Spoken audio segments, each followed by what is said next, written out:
Hello everyone welcome back to my channel kitchen point. हूँ छू विजया चावड़ा। तो आज આપણે બનાવીશું ફરાળી પેટીસ। તો ટેસ્ટી એવી સરસ મજાની તરત બની જાય તેવી આપણે ફરાળી પેટીસ બનાવીએ। તો ચાલો આપણે કિચનમાં। તો મિત્રો આજે આપણે બનાવીશું ફરાળી પેટીસ। તો અહીંયા મેં 500 ગ્રામ બટેટા લીધા છે, જેને મેં બાફી લીધા છે અને બાફી અને છાલ ઉતારી લીધી છે। તો આપણે આનો ઉપરનું પડ બનાવવા માટે મેં બાફા છે। તો અહીંયા મેં આ દ્રાક્ષ લીધી છે, જે દ્રાક્ષ 50 ગ્રામ છે। અંદરનો જે મસાલો આપણે કરવાનો છે તેના ઇન્ગ્રેડિયન્ટનું બતાવું છું। તો અહીંયા છે કોપરાનું છીણ, જે આખા કોપરા આવે છે તે મેં છીણી લીધું છે। તો અહીંયા મેં 3 લીલા મરચાં લીધા છે, સોરી। તો અહીંયા ધાણા લીધા છે, જે મેં ધોઈને કટ કરી દીધા છે। તો અહીંયા ખાંડ લીધી છે મેં 3 ચમચી।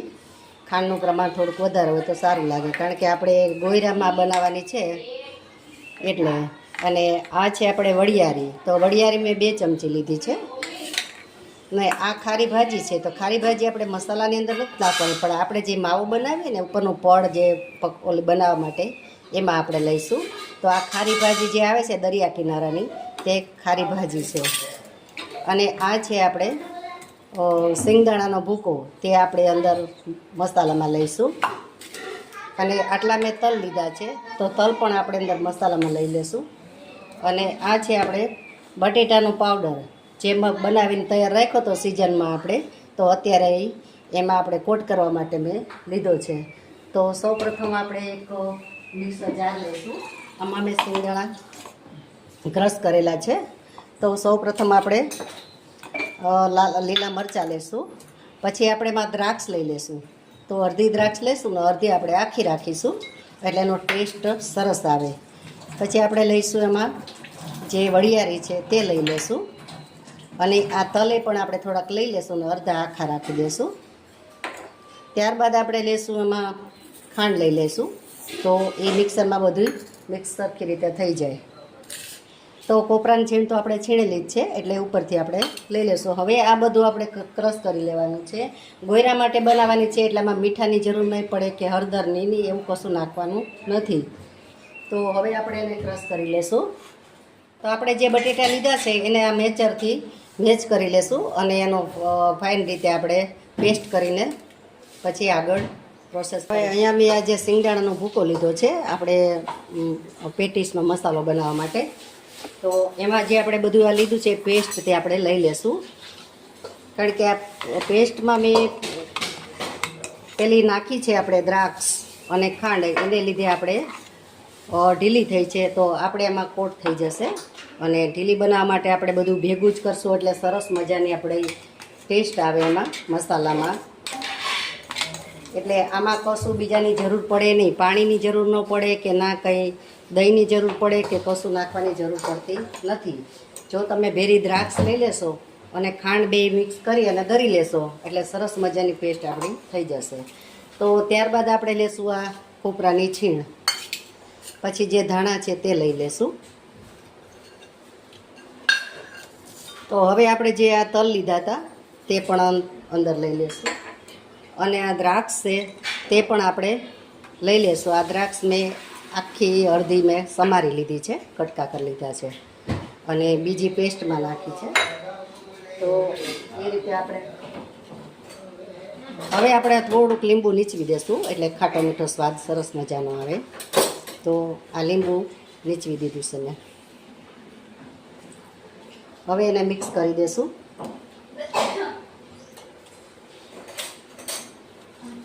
તો આ રીતે બધું આપણે મિક્સ કરી અને એનો મસાલો તૈયાર કરી લેશું। તો અહીંયા મેં એટલી તીખી કચોરી બનાવી છે કે મીઠાવાળી, તો મેં થોડુંક મીઠું લીધું છે અને થોડુંક લાલ મરચું પાવડર લીધો છે, અને આ મેં ફરાળી મસાલો કાઢ્યો છે।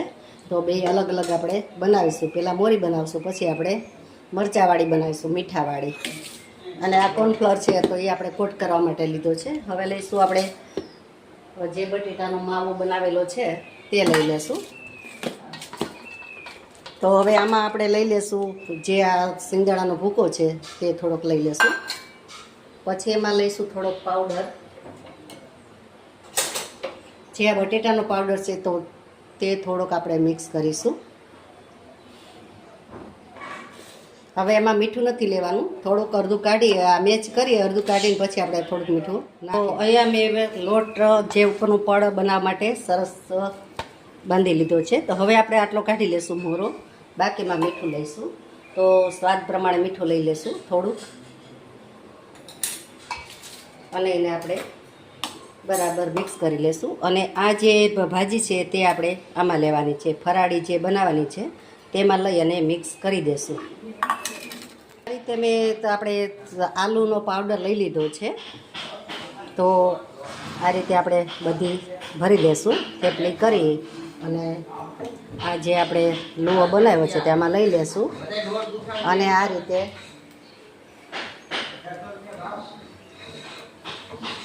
બધી આપણે ભરી લેશું. જુઓ તમે, સરસ મજાની આપણી કચોરી તૈયાર છે, પેટીસ.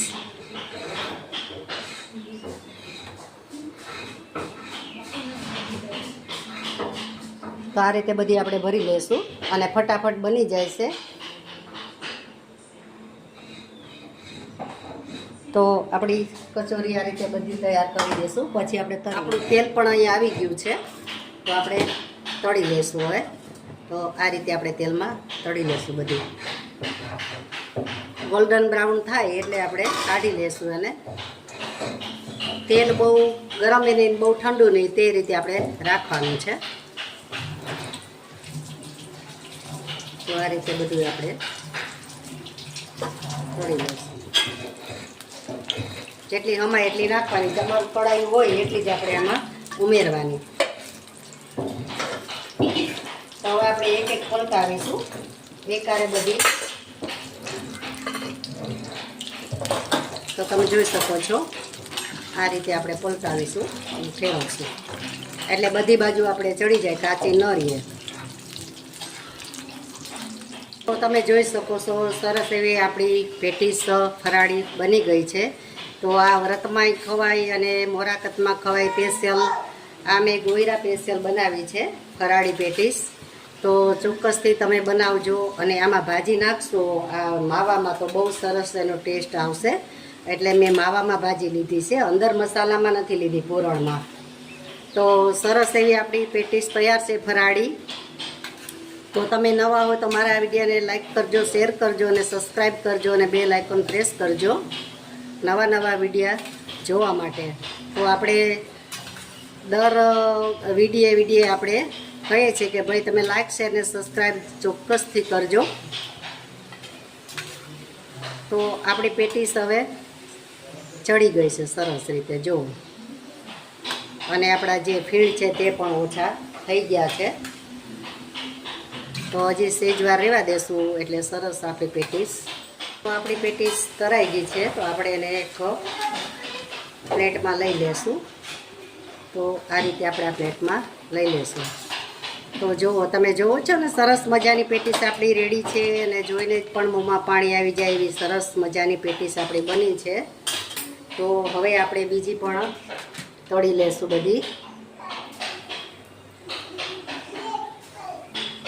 તમે જ્યારે પેટીસ આમાં તેલમાં પૂરો ત્યારે તમારે ફૂલ ગેસ રાખવાનો છે. પછી તમે ધીરો કરી દો તો ચાલે, કારણ કે આ બટેટા અંદર હોય માવામાં, તો એમાં તેલ પી જાય. એટલા માટે આપણે થોડી વાર પૂરતો આપણે ફાસ રાખવાનો છે, પછી ધીરો કરી દેશો તો ચાલશે. તો આપણે હવે એકસાથે બધી તરી લેશું. આમાં કંઈ ચોટે નહીં, તમે એકદમ ભરપૂર તમે જો આમાં પૂરી દો તો વાંધો નથી આવતો, છૂટી પડી જ જાય છે, સરસ રીતે તળાઈ જાય છે.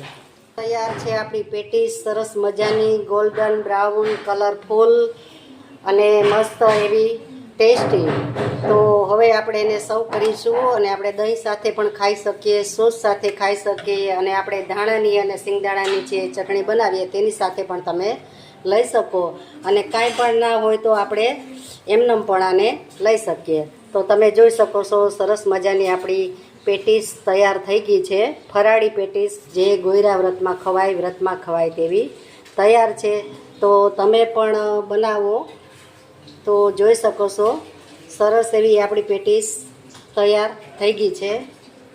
તો જોયું ને મિત્રો, આપણી પેટીસ સરસ તૈયાર થઈ ગઈ છે. પણ જો એક ટિપ્સ તમને બતાવું છું કે જે અંદર મસાલો તમે કરો એમાં તમારે દ્રાક્ષ અને ખાંડ અને સિંગદાણા બધો મસાલો મિક્સ કરી અને તમે પેસ્ટ બનાવજો તો સરસ મજાની પેસ્ટ તમારી બનશે અને પછી જ તમારે એના ગોળા સરસ વળી જશે. નહીંતર તમારે જો મિશ્રણ છે ને એ છૂટું પડી જશે. છૂટું પડશે તો એમાં કોઈ સ્વાદ ન આવે. બાકી તમે બધું ભેગું કરીને જો એમાં ક્રશ કરશો તો સરસ મજાના તમારા ઇઝીલી ગોળા પણ વળી જશે અને સ્વાદે બધાનો સરસ આવશે. વડિયારી છે, તલ છે, પછી આપણે મસાલા જે નાખ્યા હોય બધા એક સરખા સ્વાદમાં સરસ વળી જાય છે. તો તમે એ રીતે કરજો અને બનાવજો. તો મળીશું આપણે નવા વિડીયોમાં નવી રેસીપી સાથે. ત્યાં સુધી આવજો. Thank you for watching. Bye bye.